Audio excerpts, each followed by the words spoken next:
Programa Diálogo com Edmo Bernardes. Apoio. Unimed. Cuidar de você. Esse é o plano.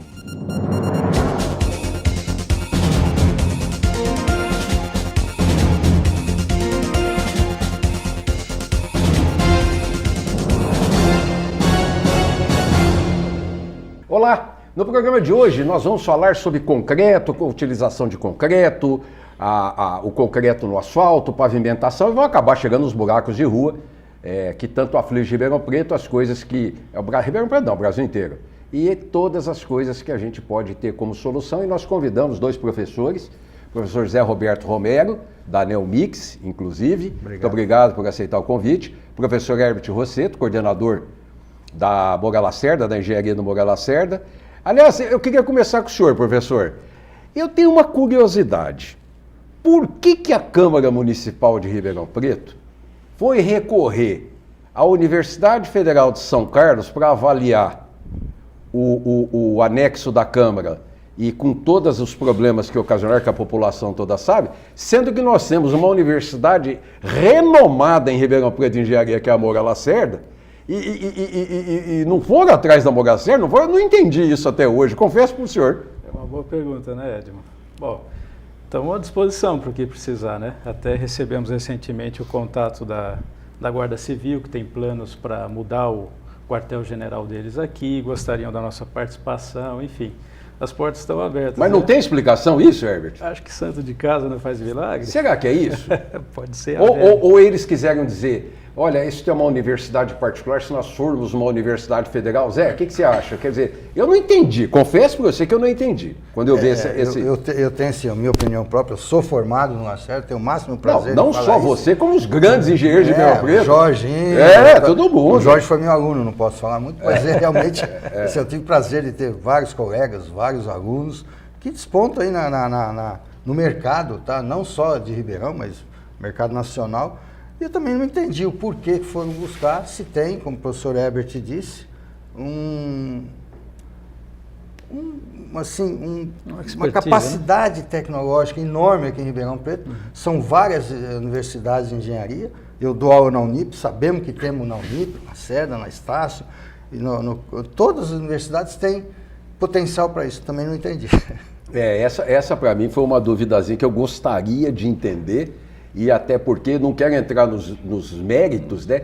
Mas a pergunta é, Unip e Moura Lacerda, de alguma maneira, elas poderiam contribuir, e outra curiosidade que me surgiu agora, de alguma forma elas poderiam contribuir desde o projeto, por exemplo, se fosse consultado, se a Moura Lacerda, a Unip, fosse consultada, vocês poderiam assumir um projeto como esse ou não tem essa finalidade? Certamente. Certamente? Zé? Com certeza. Inclusive, até nós tocamos com o professor Fernando, que é o coordenador do curso de Engenharia Civil, e ele falou, olha, a universidade está à disposição. Tanto é que, como eu dou aula no 5º ano, nós estamos estudando fazer um trabalho sobre o diagnóstico da pavimentação de Ribeirão Preto. Um grupo de alunos, que são orientados por mim no curso de TCC, a gente está se propondo a fazer isso. Pelo menos a gente faz. Agora, o final, nós não podemos saber o que vai acontecer. Se vai ser utilizado ou não, é isso que eu quero dizer. Porque, pelo que eu li, tem erros de projetos fantásticos, né? Assim, o engenheiro lá, o coordenador lá que fez o estudo, ele elencou um monte de iluminação, acesso, de ventilação no prédio, que desde o projeto básico, o projeto é errado, claro que o projeto é mal feito. Acesso, proteção de incêndio, né, professor, que teve lá. Então, são erros básicos.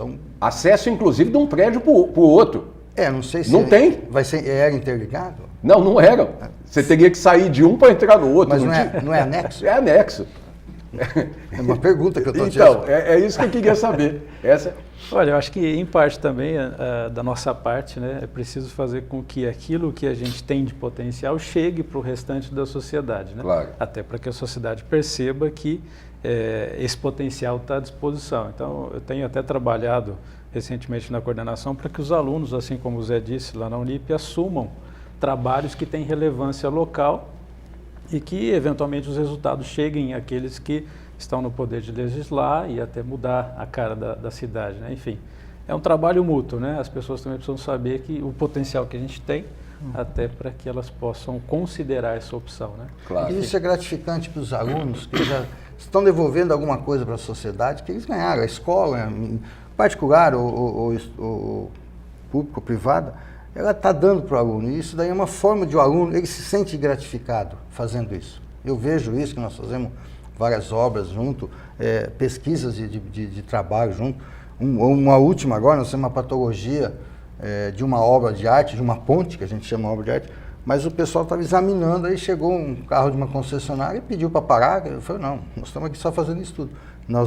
Eles não conseguiram fazer, foram com uma outra ponte, aí que como era do DR não teve problema, fizeram o trabalho todo, mas não a nível de crítica, sim a nível até de uma colaboração, um relatório, pode ter erro ou não, mas seria enviado à empresa concessionária, ao DR, para falar, tem essas patologias e, na nossa opinião, essas são as soluções.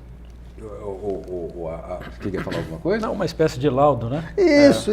É um auxílio para que os tomadores de decisões possam estar alicerçados no conhecimento técnico. Mas aí, desculpa, vocês estão mexendo em vespeiro. Quer dizer, é um laudo que seria fantástico, etc e tal, desde que fosse interessante ser divulgado para quem fez uma concorrência pública, talvez, que tivesse participado desse trabalho. No caso, por exemplo, nós estamos, eu estou fazendo, como você sabe, aí um curso de pós-graduação de patologia de construção, com ênfase em concreto. É um tema meio esdrúxulo, mas é normal isso. E a gente fez, um dos professores, nós participamos também da recuperação no MASP, que é um trabalho fantástico. E a gente, uma pequena colaboração, mas pelo menos formulados tanto do MASP como da Ponte Rio-Niterói. Então, acho que precisa ser valorizado. Eu falo bastante assim que os problemas de engenharia é a falta da engenharia. Não tem outro problema. Eu vou chamar nosso primeiro intervalo, daqui a pouquinho estamos de volta. Até já.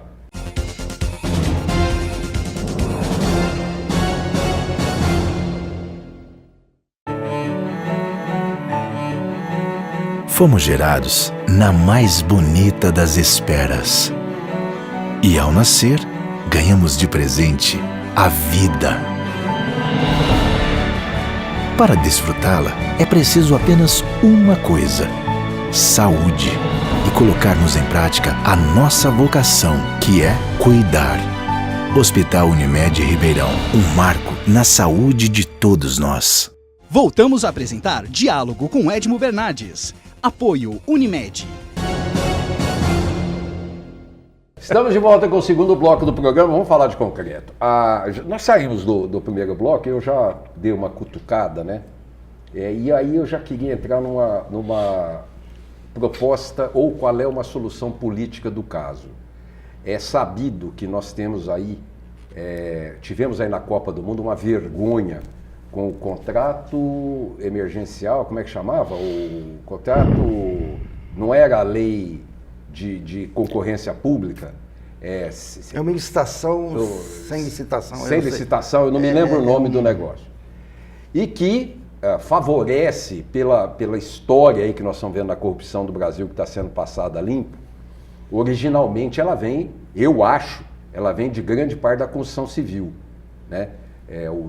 As construtoras, junto aos governos, há anos e anos e anos, vem fraudando qualidade e valor para se chegar na propina de todo mundo e realizar uma obra que não é aquela obra que deveria ser feita ali. Qual é a solução, Zé, que deve ter feito isso?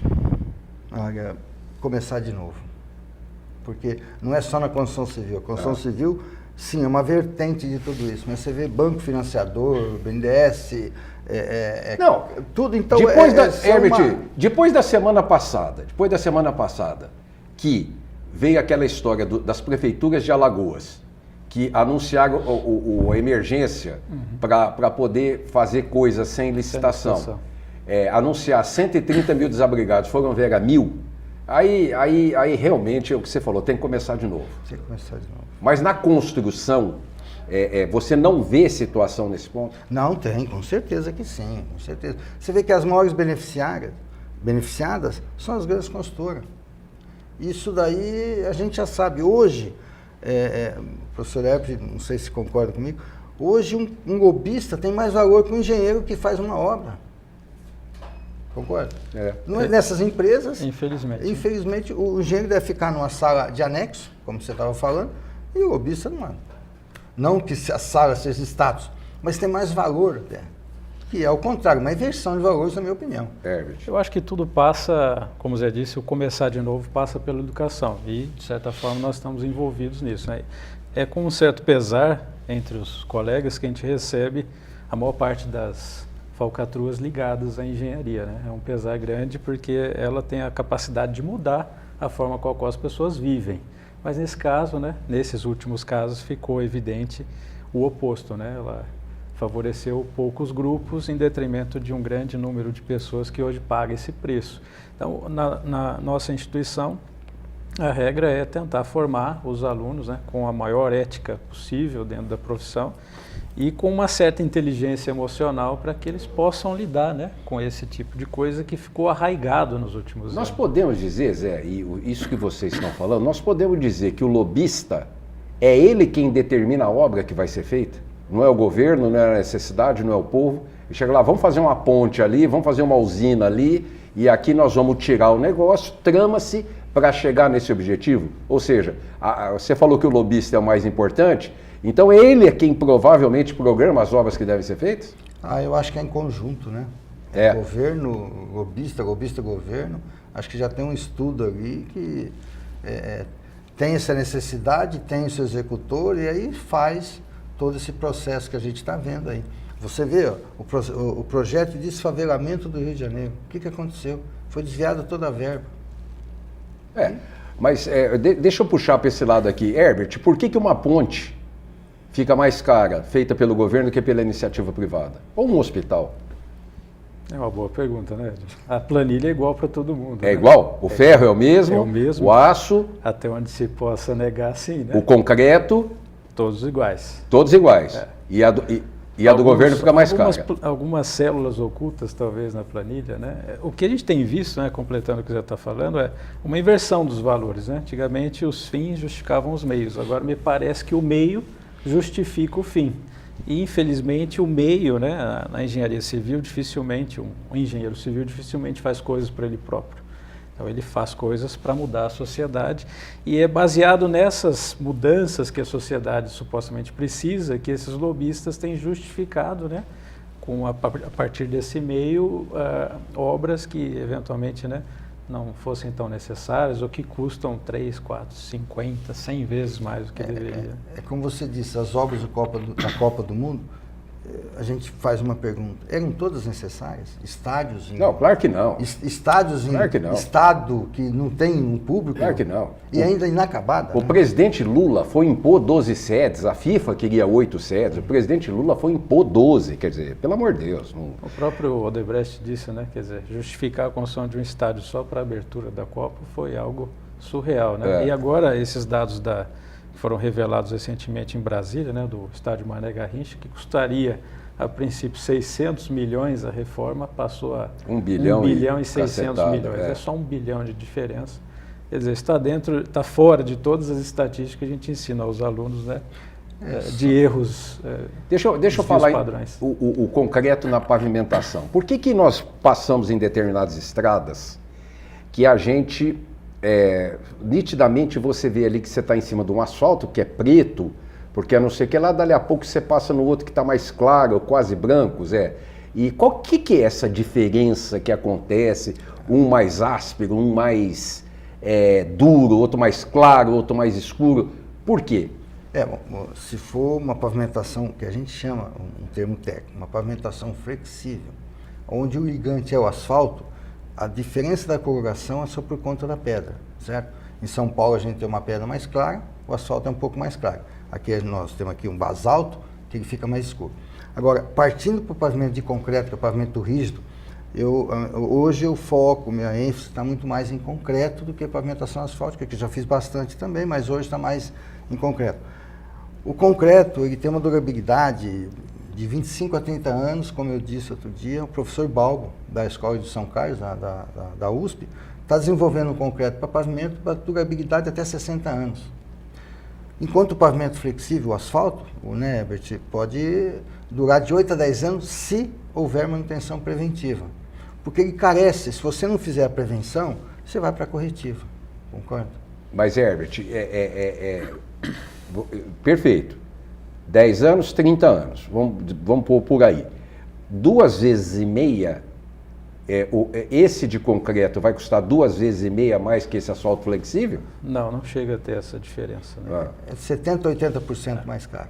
Agora, uma coisa que a gente reflete muito sobre os pavimentos é, geralmente quem executa tem um recurso que é limitado, né? E aí ele pode fazer mais com o pavimento flexível do que faria com o rígido. E supostamente, se você não dá manutenção no rígido, não aparece a manutenção, que via de regra é um dos motes de campanha, né? Quer dizer, olha, repavimentamos, algo do gênero. Então, é sempre uma decisão difícil, né? Embora no Rodoanel em São Paulo essa foi clássica, né? Quer dizer, se você tem que tirar o trânsito da cidade de São Paulo, você não pode se dar o luxo de ter uma via que passa por manutenção constante. Então, o concreto lá era, digamos, ao concurso, né? Agora, essa decisão nem sempre é... E foi aplicado o concreto? Foi aplicado. Tanto é que nós fizemos um trecho lá na região de Embu, que é concreto. Você imagina, os corredores de ônibus são todos em concreto. Você imagina você fechar um corredor de ônibus para fazer uma manutenção em São Paulo. É o caos. Deixa eu chamar o nosso segundo intervalo, daqui a pouquinho nós estamos de volta. Até já.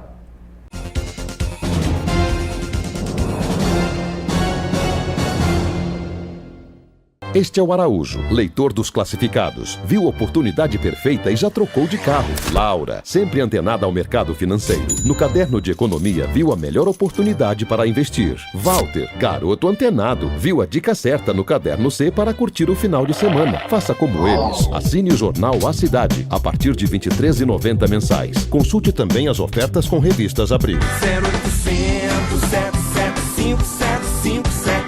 Leia, assine, anuncie. Voltamos a apresentar Diálogo com Edmo Bernardes. Estamos de volta com o terceiro bloco do programa e nós estávamos falando sobre esse pavimento, né?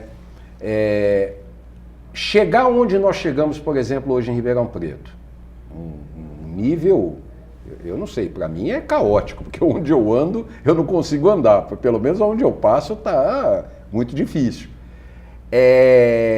Qual é a solução para isso? Planejamento. Qual é, Herbert? Essa é a palavra-chave.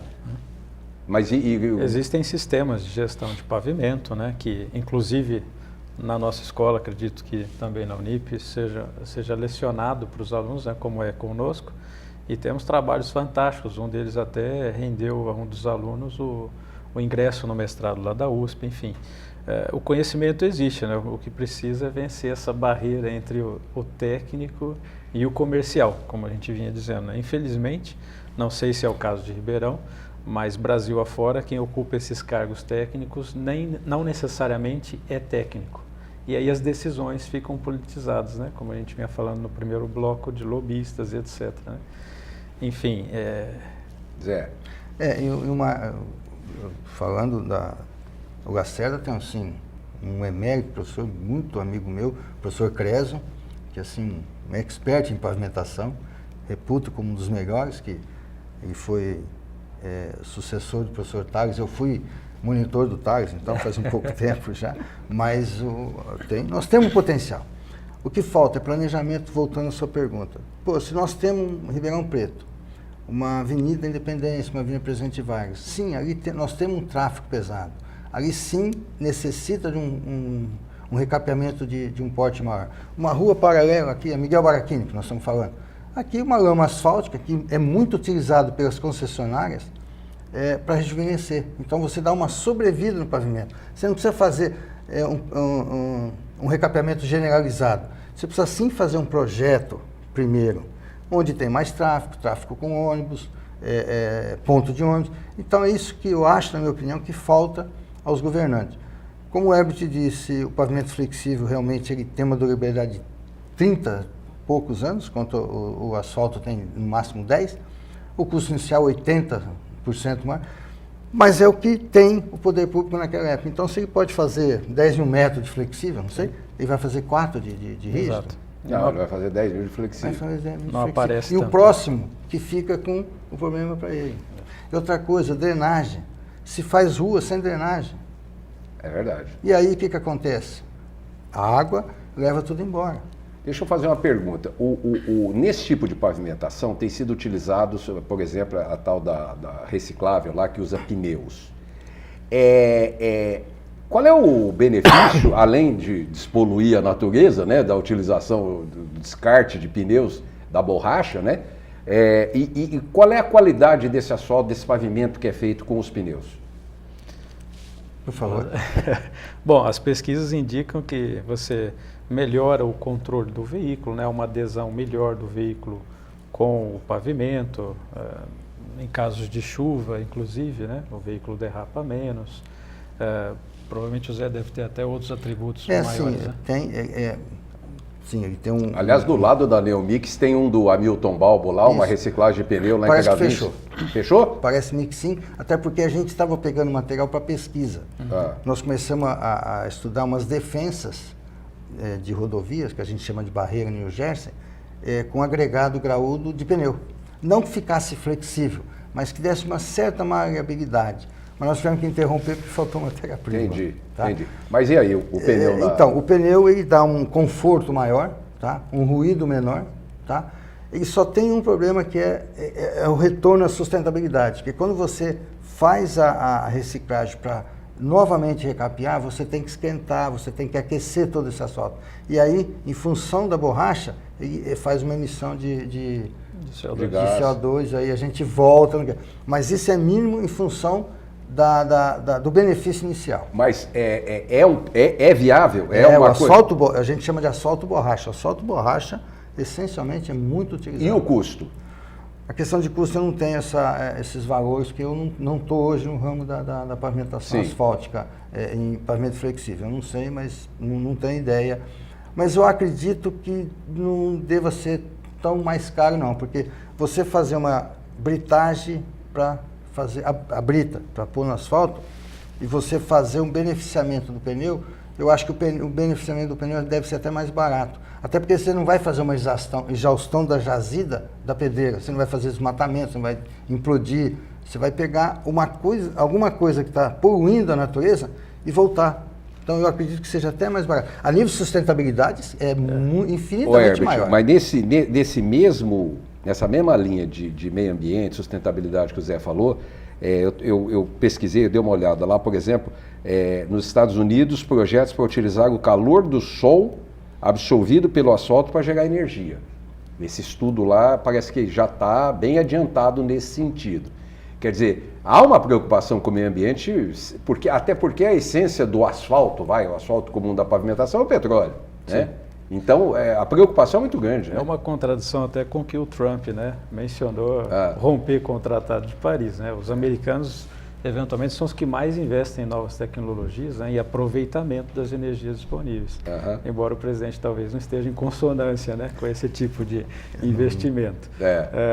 Mas tem coisas fantásticas em Israel também, né, um país muito pequeno, mas que faz uso intensivo de tecnologia e que tem o concreto até como um grande aliado, né? Enfim, você pode colocar placas fotovoltaicas externamente nos edifícios, aproveitar ao máximo, né? Eles fazem irrigação por hidroponia, as casas todas têm essa preocupação, né? Enfim. Você tinha citado, antes da gente começar, um exemplo também internacional, Zé? Sim, na Espanha, em pavimento rígido, estão colocando sensores para captação de energia. Porque quando passa o carro, o caminhão, nada mais é que um atrito que gera. E é como se fosse uma turbina passando. Sim. Isso faz uma captação de energia, e essa energia ilumina a cidade ao longo das estradas. Pouca iluminação, mas já contribui. Então, tem estudos avançadíssimos. Na Espanha, por exemplo, acho que 90% das estradas são em concreto. Tá? E benefício da qualidade da pavimentação, são vários durabilidade e agora a ocupação em favor do meio ambiente. São vários benefícios. Você tem uma distância de frenagem no pavimento rígido de quase 16% maior. Então você tem uma distância de frenagem. Se você teria 100 metros no pavimento flexível, em 16% a menos, tá? Em 84 metros você pararia o carro. Então é um benefício muito grande.